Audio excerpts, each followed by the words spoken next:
Good morning sa lahat. Tara magbasa na tayo ng ating libro guys. Magandang balita, Biblia. Today is 19 June 2024. Nandito na tayo sa aklat ng Jeremiah chapter 24. Aral mula sa mabuti at sa masamang igos. Jeremiah chapter, pakisabayan ako ng basa guys para pare-pareho tayo dito matuto. Jeremiah chapter 24 verse 1, pagkatapos gapiin at dalhing bihag sa Babylonia ng Haring Nebukadnezar si Haring Jeconias na anak ni Jehoiakim kasama ang mga pinuno, mahuhusay na manggagawa at mga pantay ng Juda mula Jerusalem patungong Babylonia. Ipinakita sa akin ni Yahweh ang dalawang basket ng igos sa harap ng templo ni Yahweh sa isang pangitain. Verse 2, napakaganda ng mga igos sa unang basket, mga unang nahinog na bunga, ngunit napakasasama naman ng igos na nasa pangalawang basket at hindi na maaring kainin. Verse 3, at tinanong ako ni Yahweh, Jeremiah, ano ang nakikita mo? Sumagot ako, mga igos po, napakaganda ng nasa unang basket, ngunit napakasasama na nasa isang basket at hindi na maaring kainin. Verse 4, pagkatapos ay sinabi sa akin ni Yahweh. Verse 5, akong si Yahweh ang Diyos ng Israel ang nagsasabi katulad ng mabubuting igos na iyan. Ang mga taga-Juda at dinalang bihag sa Babylonia ay ituturing kong mabubuting tao. Verse 6, pangangalagaan ko sila at ibabalik balang araw sa kanilang lupain. Patatatagin ko sila at hindi lilipulin, itatanim at hindi bubunutin.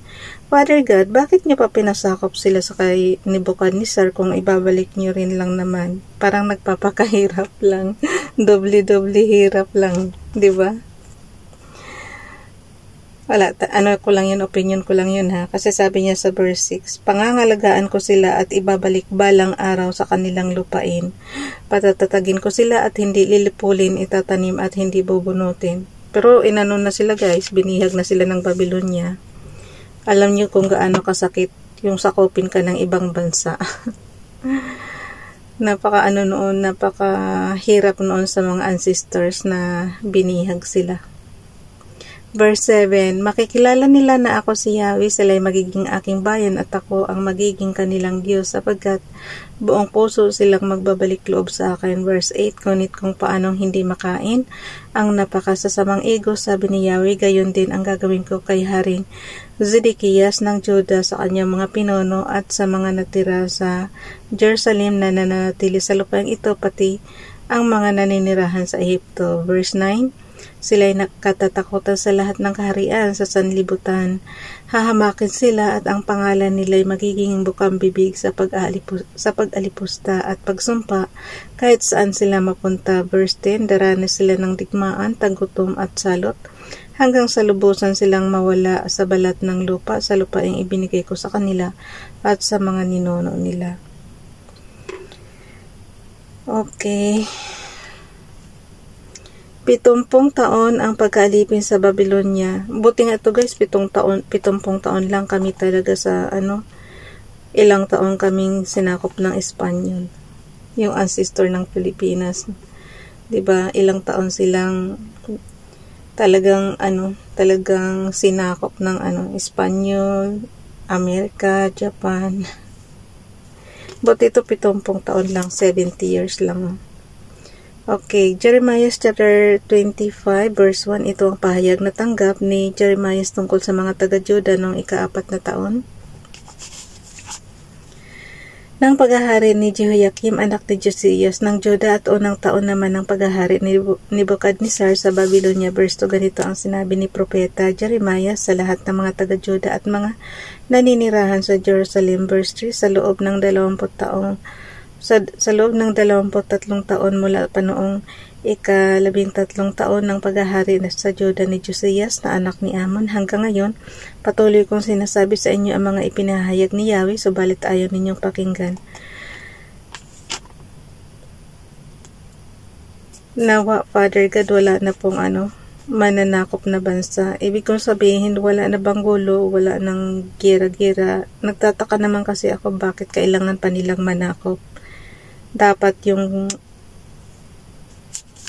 alam mo yun guys, parang basta ayoko nang yung mga bansang nananakop ng ibang bansa. Ayokong Kasi ayokong sakupin kami ng mga bansang naghahari-harian dito sa sa lupa.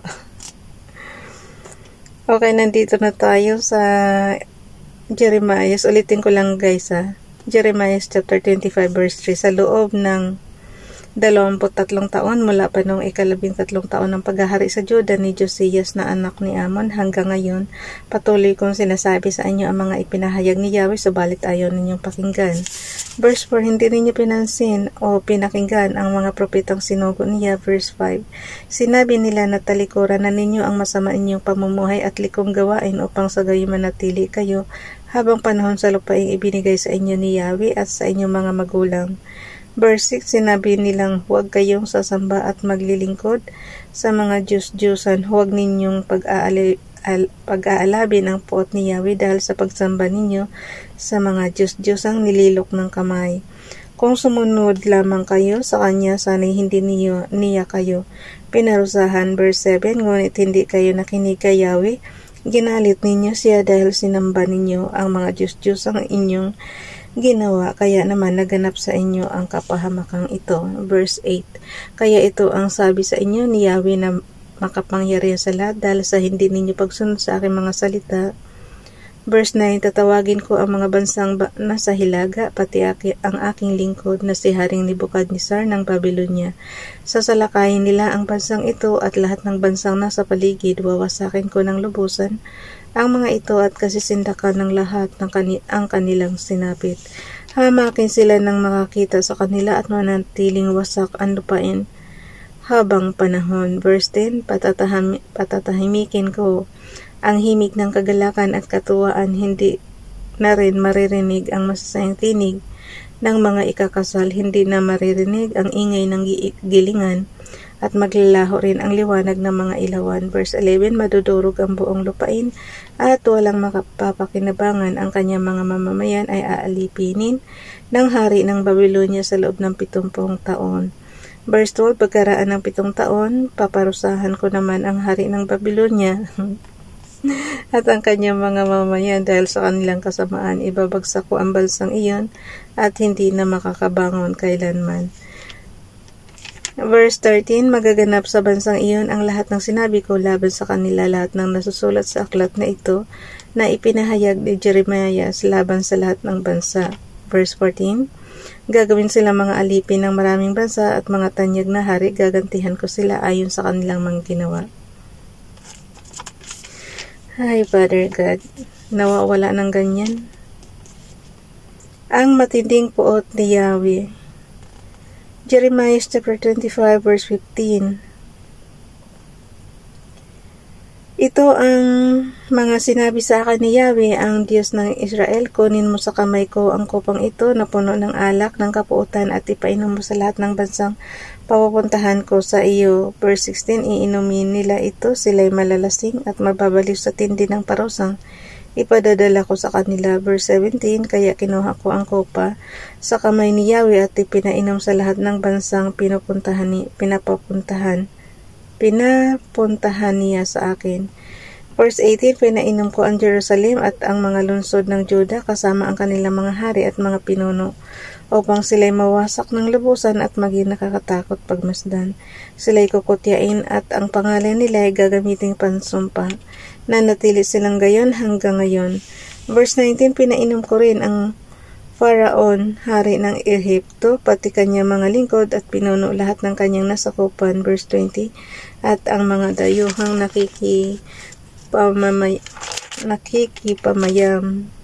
nakikipamayan sa kanila. Gayon din ang lahat ng hari sa lupain ng Uz at lahat ng ari sa lupain ng mga Filisteo na taga-Askalon, Gaza, Iskron at ang natira sa Asdod. Verse 21, ang Edom, Moab at ang mga anak ni Ammon.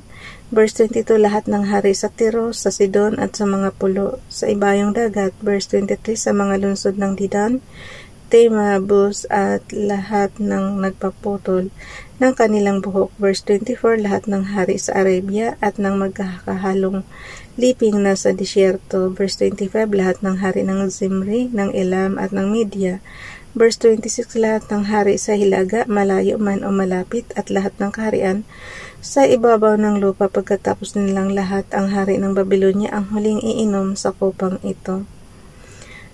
Ibig sabihin, nalibot ni Propeta Jeremiah yung mga lugar na yan. Ang dami namang pinaiinom. Verse 27, pagkatapos sinabi sa akin ni Yahweh ang makapangyarihan sa lahat, ang Diyos ng Israel, sabihin mo sa mga tao, uminom kayo at magpakalasing hanggang sa kayo'y maganda suka, mabubuwal kayo at hindi na makakabangon sapagkat dumarating na ang digmaang padala ko sa inyo. Verse 28, kapag tinanggihan nila ang hawak mong alak, sasabihin mo sa kanila, sinasabi ni Yahweh na kailangan inumin ninyo ito. Verse 29, una kong paparusahan ang lungsod na tinawag sa aking pangalan, at paano kayo makakaligtas sa parusa? Hindi kayo makakaligtas sa parusa sapagkat padadalhan ko ng digmaan ang lahat ng naninirahan sa lupa. Akong si Yahweh ang nagsasabi nito. Guys, kung kayo papipiliin, anong gusto nyong pagwasak ni Father God sa mundo? Yung panahon ni Noe na flooding or itong gira-gira, yung sasakupin ka ng ibang bansa? Parang mas gusto ko pa yata yung flooding na lang. Pero ayaw na nga niyang magparusa ng flooding, diba? Tapos ito naman, gira, ano naman, sasakupin ka naman. Okay, ulitin ko yung Jeremiah chapter 29. Ako kayo nag-o-opinion lang ako, ayaw na sabi na basa ko ha. Kayo na lang din ang mag-opinion sa sarili niyong pag-intindi dyan. Verse 29, inulit ko lang, verse 29, una kong paparusahan ang lungsod na tinawag sa aking pangalan, at paano kayo makakaligtas sa parusa? Hindi kayo makakaligtas sa parusa sapagkat padadalhan ko ng digmaan ang lahat ng naninirahan sa lupa. Akong si Yahweh ang nagsasabi nito. Father God, ayaw namin ng digmaan na yan. Ay, nako. Pero nung araw pa nila to. Verse 30, kaya sabihin mo sa kanila ang lahat ng aking sinabi, si Yahweh ay magsasalita mula sa kaitasan, mula sa kanyang banal na tahanan, dadagongdong ang kanyang tinig sa kalangitan at aalingaw-ngaw sa buong daigdig, gaya ng sigawan ng mga lalaking gumawa sa pisaan ng ubas. Verse 31, ang ingay ay aabot sa lahat ng panig ng sanlibutan sapagkat hatulan niya ang mga bansa. Gayon din ang buong sangkatauhan, ang masasama ay kanyang lilipulin, ito ang sabi ni Yahweh. Verse 22, ganito ang sinasabi ni Yahweh, ang makapangyarihan sa lahat, ang sakuna ay lumalaganap na sa bawat bansa, parang malakas na bagyong dumarating mula sa pinakamalayong panig ng sanlibutan. Verse 33, sa araw na yaon ang buong daigdig ay mapupuno ng bangkay ng mga pinatay ni Yahweh, hindi na sila tatangisan, titipunin o ililibing, magiging dumi na lamang sila sa ibabaw ng lupa. Verse 34, kaya minsan Father God, nagtatanong tuloy ako ano ba talaga? bakit kailangan maraming mamatay? Bakit kailangan ng ewan ko ba? Minsan guys, kasi tayo pagka iniintindi natin mabuti, bakit kailangan parusahan? Okay na, masama na, diba? Di may naman tayo, may batas naman tayo dito panlupa, bakit kailangan pang gira-gira na yan? Kung nagkasala, edi ikulong. Ganun lang naman yung kasimple. Pero ito si Father God talagang pinaparusahan ng kamatayan. Sabi ko sa inyo, ang lupit ng parusa nung araw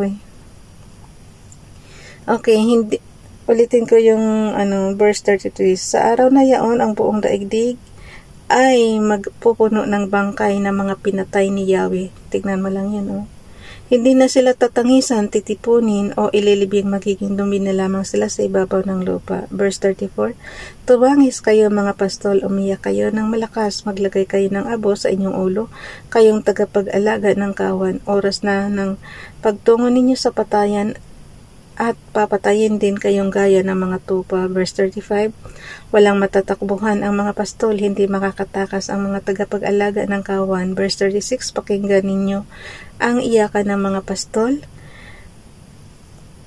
Pakinggan ninyo ang iyakan ng mga pastol at ang panangisan ng mga tagapag-alaga ng kawan. Sinasalakay na ni Yahweh ang dating matiwasay na pastulan. Verse 37, ang lahat ng tupa sa kawan ay pinuksa dahil sa matinding puot ni Yahweh. Jeremiah chapter 25 verse 38, iniwan niya ang kanyang bayan gaya ng isang leon na umalis sa kanyang yungib, naging ilang ang lupain dahil sa digmaan at matinding puot ni Yahweh. Hanggang dito na lang guys. Ayoko talaga ng digmaan na yan. Bye everyone. God bless.